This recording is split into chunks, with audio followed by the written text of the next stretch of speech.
ஒரு ஃபேமிலி லைஃப்ல எனக்கு திருப்தி இல்லை. நான் ஏன்டா அந்த குடும்பத்தில் பிறந்தேன், இந்த அம்மா அப்பாவுக்கு பிறந்தேன், எனக்கு திருப்தி இல்லை. என் பிறப்பு கூட எனக்கு திருப்தி இல்லை. ஒரு படிப்பு படிக்கிறேன், ஆனால் எனக்கு அது திருப்தி இல்லை அப்படின்னு சொல்லி நீங்கள் நிறைய காரியங்களில் அதிருப்தியோடு கூட காணப்படுறீங்களா? இன்றைக்கு கர்த்தர் உங்க கூட பேசுகிறார்.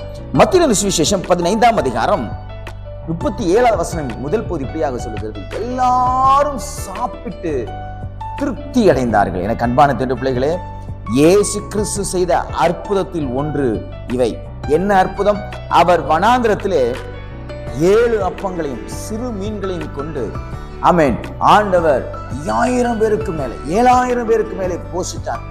எனக்கு அன்பான தேவ பிள்ளைகளே, என்ன சொல்ல வருகிறேன் என்றால், கொடுத்தவர் எப்படிப்பட்டவரோ கொடுக்கப்பட்டவைகளும் அப்படிப்பட்டவைகள்.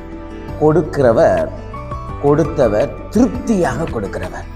ஆகையால் தான் எல்லாரும் சாப்பிட்டு திருப்தி அடைந்தார்கள். இன்னைக்கு கர்த்தர் உங்களுக்கு ஒரு திருப்தியான ஒரு லைஃபை கர்த்தர் உங்களுக்கு கொடுக்க போகிறார். திருப்தி ஏற்றுக்கொண்டிருக்கீங்கல்ல?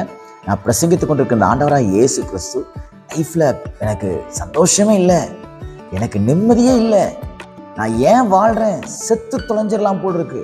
சில பேர் கூட சொல்றீங்க, என் பிள்ளைகளுக்காக தான் வாழ்றேன், இல்லைன்னா எனக்கு மட்டும் ஒரு சான்ஸ் கிடைச்சிச்சுன்னா நான் செத்தே போயிடுவேன். நான் இயேசு கிறிஸ்துவை மட்டும் ஏற்றுக்கொள்ளன்னு வச்சுக்கோங்களேன், நான் என்னைக்கு சூசைட் பண்ணி செத்து போயிருப்பேன், தற்கொலை பண்ணி செத்து போயிருப்பேன் அப்படின்னு சொல்லி யோசித்து கொண்டு வாழ்க்கையில திருப்தி இல்லாம வாழ்ந்து கொண்டிருக்கீங்களா?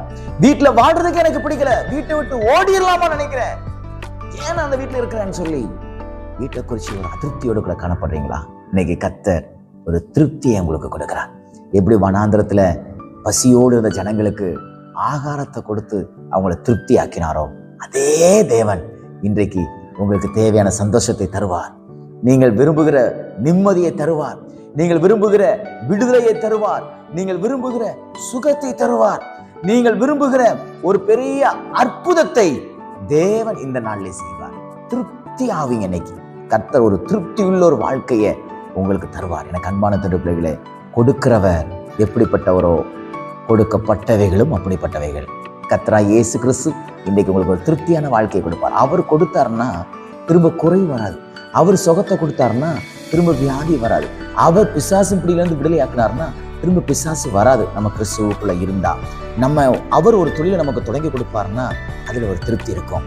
அவர் நம்ம குடும்பத்துக்குள்ள வருவார்னா நமக்கு ஒரு பெரிய திருப்தி இருக்கும். விசுவாசிக்கிறீங்களா?